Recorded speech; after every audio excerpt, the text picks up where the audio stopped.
high altitude balloon technology, very 21st century balloon technology, and so we float on top of the atmosphere. So we're floating at roughly 20 miles above the surface of the Earth. Imagine an ice cube floating on water. That's, in very crude terms, how it works. Welcome to the Space Angels Podcast, Episode 8, View from the Stratosphere. I'm your host, Chad Anderson, CEO of Space Angels, the world's leading source of capital for early-stage space ventures. The purpose of this podcast is to provide investors with the context and information necessary to understand the real risks and opportunities in this dynamic, new, entrepreneurial space age. In this episode, we'll be speaking with Worldview CEO Jane Poynter. Worldview is pioneering a new frontier at the edge of space and leading the way in an emerging stratospheric economy. It's an active, full-service commercial launch provider whose disruptive Stratollites flight platform enables previously unthinkable applications at a fraction of the cost of existing technology. Stratollites serve a variety of mission functions and serve a broad range of critical commercial needs and applications. Jane, hello. Welcome to the podcast. Well, hi, Chad. Thanks for having me on. This is awesome. You are a very interesting individual with a very unique background. And I would like to start, if it's all right, by giving our audience some insight into what you were doing before Worldview. Yeah, I've been lucky enough to travel a fairly unusual path. So I have been involved in what might call commercial space for nearly 30 years. And I was originally involved, I started out my career really with Biosphere 2, where 8 of us were sealed inside a virtual version of our planetary biosphere. And it was a prototype space base that we built right here in Tucson. 8 of us lived inside it. It was materially enclosed. We grew all our food, we recycled all our water, all our air and all of that. And we lived in it for 2 years. So I was on the design team and on the first crew. It was an incredibly exciting thing to do. I mean, it's just this huge idea that we were going to take this planetary biosphere and shrink it down into something the size of 3 acres. And the audacity of the idea was completely crazy, but it actually was technically incredibly well executed. It was a really serious, a bit crazy endeavor. Like you said, it was trying to simulate an artificial Martian environment, right? And you locked yourselves in there for 2 years and there were life and death moments. It was a pretty serious endeavor, right? So it was a little nuts, wasn't it? So I suppose it depends your definition of nuts, Chad, but it was certainly audacious. It was massively ahead of its time. Even today, it's still ahead of its time. But, at the time, as a nation, America was heading to Mars, in a very real way. And so the project was going to be a part of that. From there, I co-founded a company called Paragon Space Development Corporation with one of the other Biospherians, Tabor McCallum.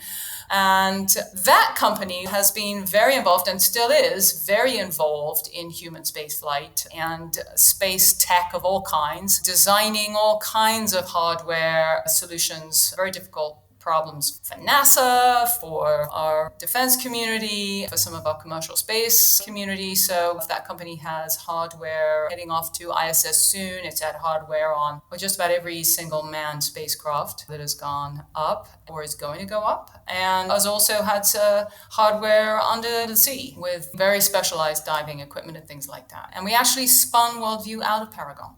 So now you are the founder and CEO of Worldview, which your website says is pioneering a new frontier at the edge of space and leading the way in the emerging stratospheric economy. So what is the stratospheric economy and what is a Stratolite? Let's talk about the stratosphere economy first. So, when we think about all of the business that is transacted above the surface of the planet, there's trillions of dollars transacted in the troposphere. That's the atmosphere where we all breathe and where airplanes generally fly. And then, there's 300 billion plus growing very rapidly in low Earth orbit and beyond. And in between, there is an area called the stratosphere that some have called the ignorosphere because it is now a green field of opportunity because nobody has really taken advantage of this area at all. It's very difficult to operate there. And so we're now really developing this new industry, if you will, economy, if you like. And it's a very rare opportunity that you get to march in and be a leader in something as new as this. And we're talking about a huge area, right? It's difficult to demonstrate on a podcast with no visuals, but the stratosphere is a huge area between the troposphere and space. Yeah, so think about the stratosphere starting at roughly 50 to 60,000 feet. And it goes up to, let's say, 15 miles to not quite 100 miles. But practically speaking, the areas of the stratosphere that we use are really the lower stratosphere. So it's where the atmosphere gets thinner and thinner logarithmically at those altitudes. And so we use high altitude balloon technology, very 21st century balloon technology. And so we float on top of the atmosphere. So we're floating at roughly 20 miles above the surface of the Earth. Imagine an ice cube floating on water. That's in very crude terms, how it works, right? So we're floating up there at roughly 20 miles, and we can go up, we can go down. So we've got this whole 360-degree mobility. The way the Stratolite operates is that it can stay over an area that we want it to stay. So we use altitude control to go up and down, and use the winds that are going in all different directions in the stratosphere. The stratosphere is called that because the atmosphere is stratified. And so we're up in this rarefied atmosphere using these winds going in different directions to either stay in an area of interest or go somewhere very quickly.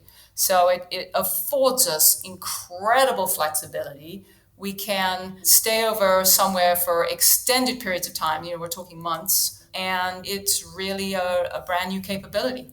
Ballooning has a storied history, been using them for decades. How have balloons been used in the past, and how is what you're doing different? Yeah, so what's really fun when we think about balloons is, they were really the very first way that humanity left the ground. It was our first flying vehicle. And so here we are now in the 21st century. They've been used early on as a way to really understand how to operate in space. A number of people went up in capsules underneath balloons to test out life support equipment. In those very early days, people didn't really even understand that as they went up in altitude, the oxygen went down to the degree that it did.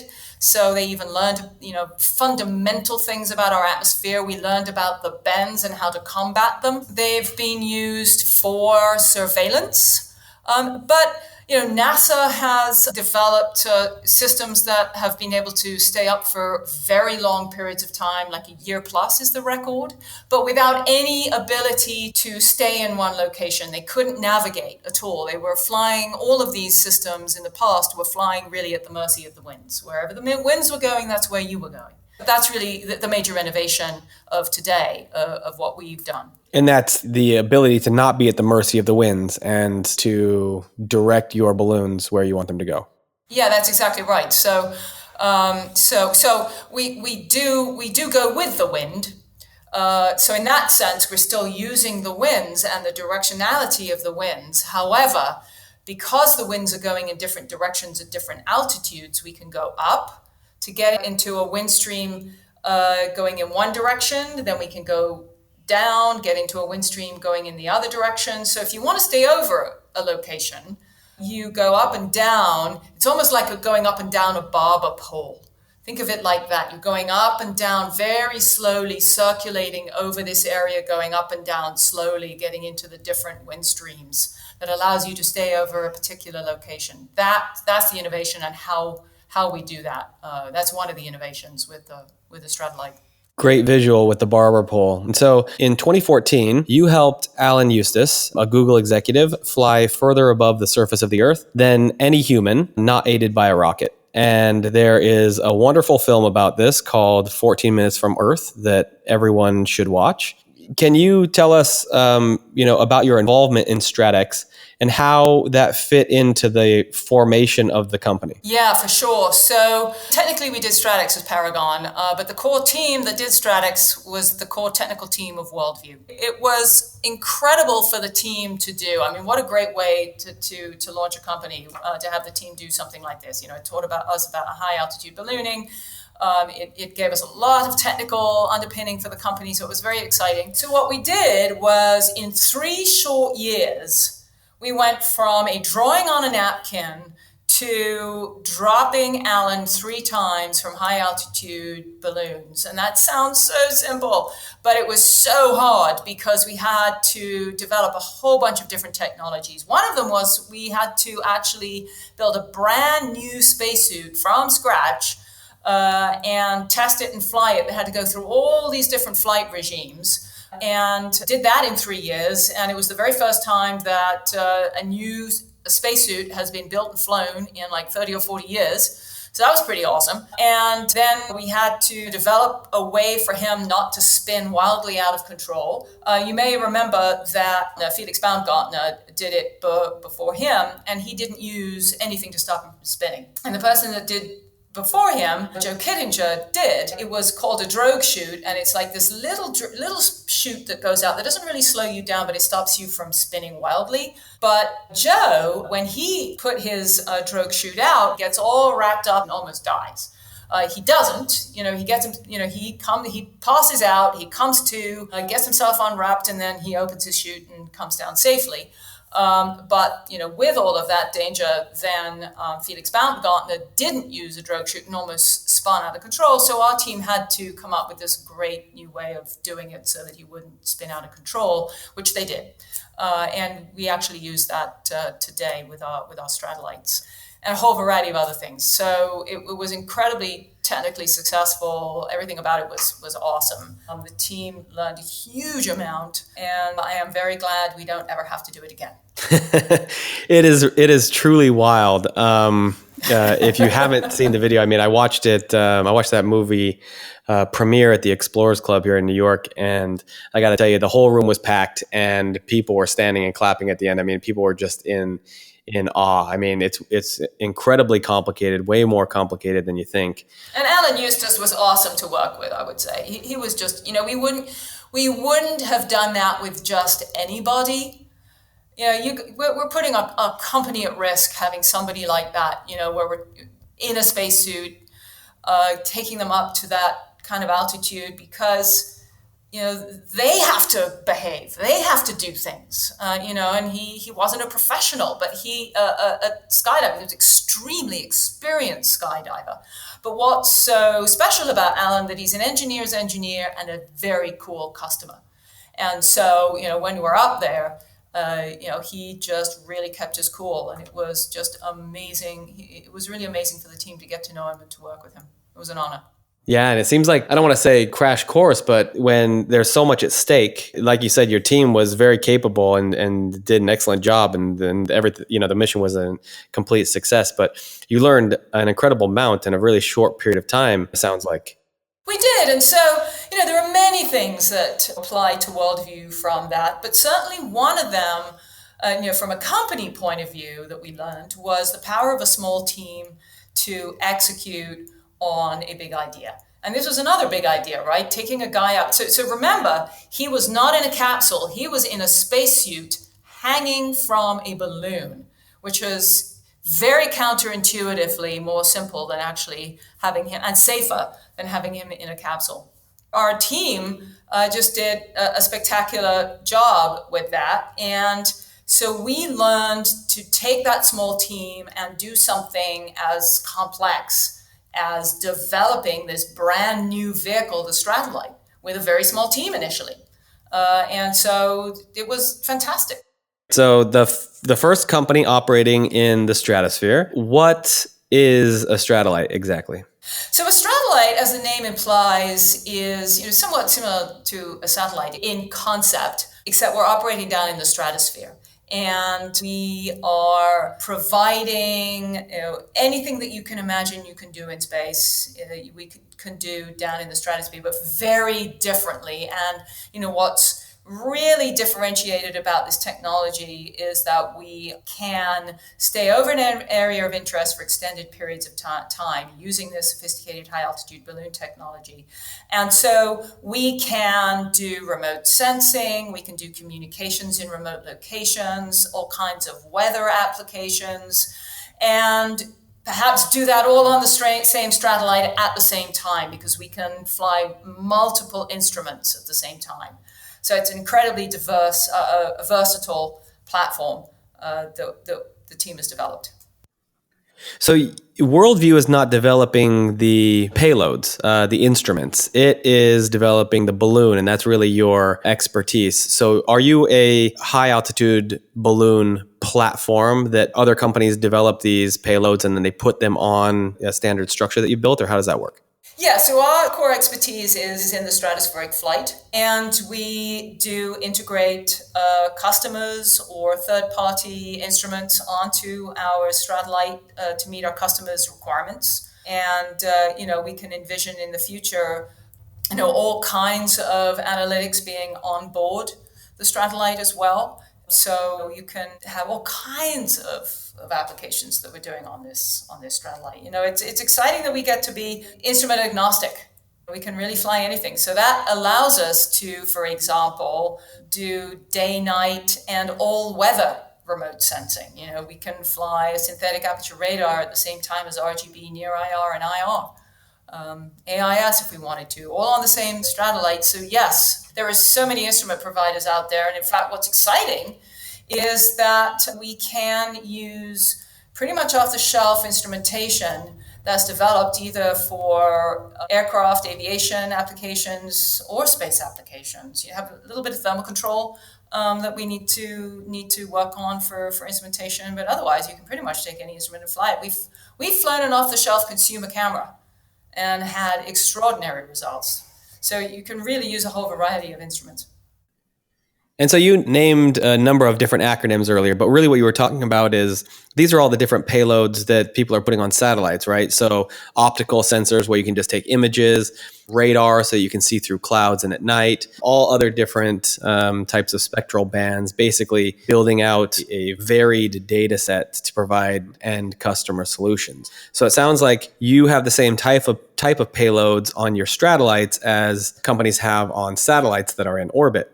So what are the benefits of Stratolite versus other high altitude platforms like satellites and UAVs? You mentioned the ability to loiter over an area for an extended period of time. How else are Stratollites better than the other platforms? So the loitering, I think, is sort of the cornerstone differentiation. Think of it as a geosynchronous satellite, except down in the stratosphere. We're not whizzing overhead at 17,500 miles an hour. We're, for all intents and purposes, stationary over an area. And so that just affords huge capability that isn't currently available for all kinds of applications.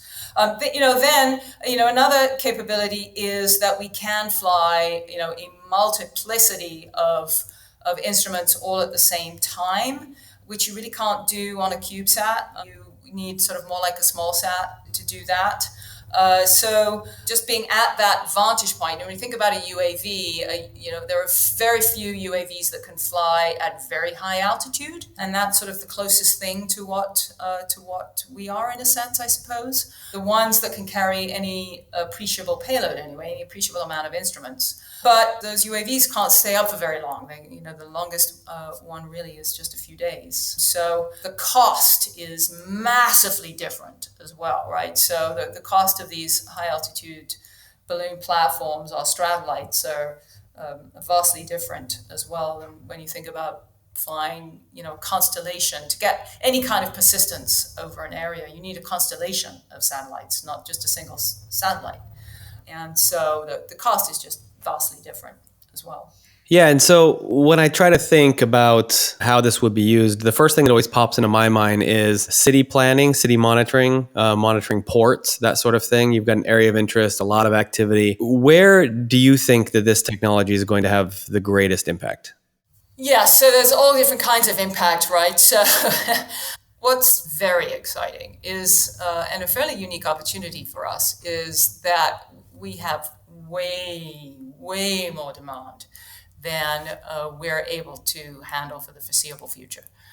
And when we start talking to customers about this, the capability is so different and unique of being able to really provide persistence. You could even think of it as permanent vision, if you will, over an area. That what we find is that the customers themselves, because they haven't had this capability before, they start out with sort of all the normal things, and then they start, coming out with all these ideas that we have never even imagined. And so I suspect, that we haven't even thought of the ideas that are going to be the ones that are most impactful, because it's just this very different way of operating and a very different capability. From a humanitarian point of view, and I'm very excited about some of the kinds of things that we can do, with weather and disaster response. If you can envision having a Stratolite over a hurricane, for example, with the right instrumentation on it, you could vastly improve the trajectories. We've already greatly improved trajectories of where hurricanes are going over the last decades. But, you still have people wandering all over Florida trying to figure out how they're going to stay out of the hurricane.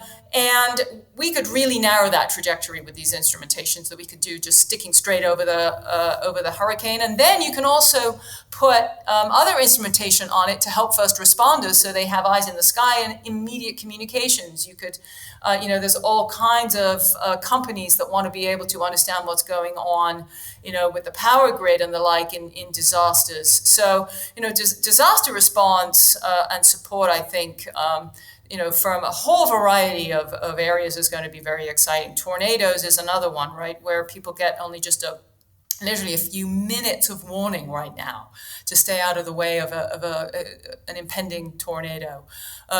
Whereas with the right instrumentation on a Stratolite, looking down at where the key indicators are for a tornado about to occur, we could extend that to hours.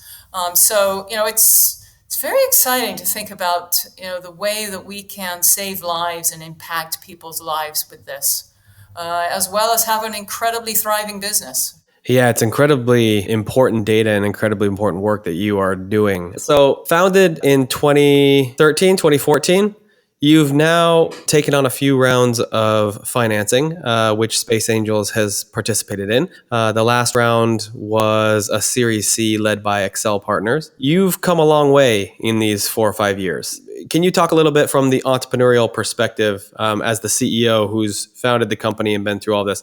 How have things changed over that time, and how have you managed that change, and how do you think about where you are now, looking forward into the future? Yeah, so, if you go to our website, you're going to see a whole range of things that we want to do in the stratosphere, including human flight one day in the future, right? And that was the inspiration of Worldview, was one day taking people to the stratosphere, and was actually how we started the business. And frankly, we had sort of written off the idea of using balloons as in the way that we're using it now, because we assumed that if there was a market there, somebody else would be doing it. Oh boy, were we ever wrong. The moment we announced ourselves, we got an inpouring of requests. Can you do this? Can you do that? And we went, this is extraordinary. And so we actually, very early on in the company, opened up the aperture of our business strategy to include doing what we now call Stratollites, and in fact changed strategies a little bit to where we flipped it. Instead of first being the space tourism company, we're first a Stratolite company, because that allows us to not only get this robust business going, but also, frankly, allows us to really perfect our operations, our manufacturing, our flight systems with instrumentation long before we ever take people. So, that's one way in which the company has changed pretty significantly and grown significantly in the way we think about the industry since we started, which is incredibly exciting. Jane, this has been great. Before you go, we'd like to end on one last question. On the show, we like to say that there's never been a better time to get involved in space investing. Can you give us your personal perspective on that? Wow, it is unbelievable. I mean, you can probably hear the excitement in my voice. Took a long time to get here, but boy, are we here. Of course, it's all the new rocketry bringing down the price to launch. We've got all of the different satellite aspects. We've now got the Stratosphere that's bringing in a new aspect of capability of things, of different applications we can address from high altitude. And then, of course, you get into the analytics, because that's key. Without the analytics, it's going to be, a limited market. And the analytics are really helping bringing a whole new customer base to this. So we're also seeing, the enterprise market really beginning to grow. Before it was very defense driven. It was very difficult to really get huge enterprise other than in communications involved. And so now we're really seeing in the remote sensing area anyway, you're really beginning to see that blossom because of all of the analytics coming in. So you're just seeing this groundswell of activity that is really creating this robust environment. I think it has a huge future. It's very exciting. Perfect. Thank you. Always good talking to you, Jane. Thank you very much for your time today. Well, thank you, Chad. It's been fun. Thanks for tuning into the Space Angels podcast. As today's episode has made clear, there's never been a better time to get involved in space investing. So I want to invite you to visit our website, spaceangels.com, where you can learn all about Space Angels membership and how you can get involved in this exciting new sector.